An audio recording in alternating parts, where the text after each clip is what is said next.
Perhimpunan Indonesia terbentuk karena adanya kebijakan politik etis pemerintah Belanda. Pelaksanaan politik etis khususnya dalam bidang pendidikan, inilah yang kemudian melahirkan kaum-kaum terpelajar Indonesia. Dengan adanya kebijakan ini, banyak sekolah-sekolah yang didirikan, sehingga lulusan pelajar Indonesia juga semakin banyak. Pada saat itu, belum ada pendidikan tingkat universitas yang didirikan di Hindia Belanda. Oleh karena itu, negara Belanda menjadi tujuan utama pelajar Indonesia yang ingin melanjutkan pendidikan tinggi. Pada tahun 1907, tercatat jumlah pelajar Indonesia di Belanda sebanyak 20 orang yang tersebar di berbagai universitas. Didorong oleh rasa senasib dan sepenanggungan sebagai mahasiswa perantauan, maka kemudian terbentuklah sebuah perkumpulan dengan nama Indische Vereniging. Perkembangan awal organisasi Perhimpunan Indonesia.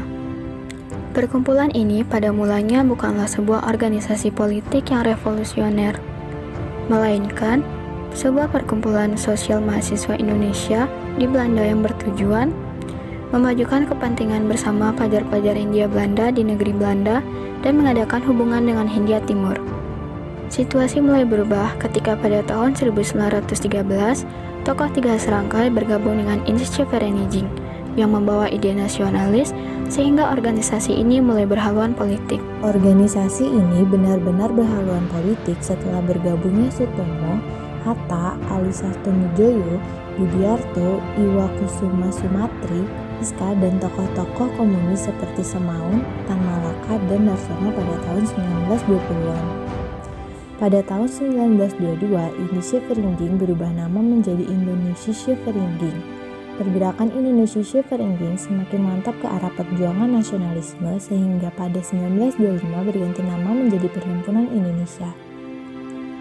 Setelah Perhimpunan Indonesia berhaluan politik, kegiatan politik yang dilakukan adalah: pertama, memiliki hubungan baik dengan komunis terutama ketika Perhimpunan Indonesia dipimpin oleh Hatta tahun 1926.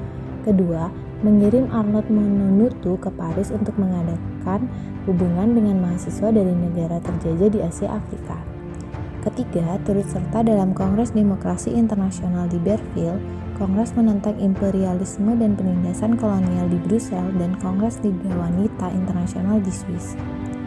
Selain membangun jaringan internasional, Perhimpunan Indonesia juga melakukan propaganda ke tanah air. Pada tahun 1925, PI mulai gencar meluaskan pengaruhnya di tanah air melalui anggota yang telah menyelesaikan studinya di Belanda. Pada lulusan ini kemudian menggabungkan diri dalam organisasi-organisasi yang telah ada di Hindia Belanda. Namun, karena kebanyakan dari organisasi bersifat moderat, maka Hatta menyarankan agar mendirikan organisasi baru.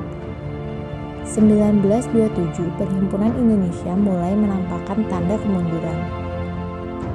Tuntutan kemerdekaan yang semakin gencar dari PI membuat pemerintah Belanda mengeluarkan larangan untuk mengikuti kegiatan PI. Jika tidak, maka beasiswa mereka akan dicabut. Pada 27 September 1927, para pemimpin PI seperti Hatta, Ali Sastronujoyo, Abdul Majid, dan Nasir ditangkap namun dibebaskan lagi pada 1928. Tahun 1928 sampai dengan 1929, PI kurang begitu aktif. Pada 1931, Hatta dikeluarkan dari PI dan akhirnya organisasi ini bubar karena kehilangan organisator utamanya.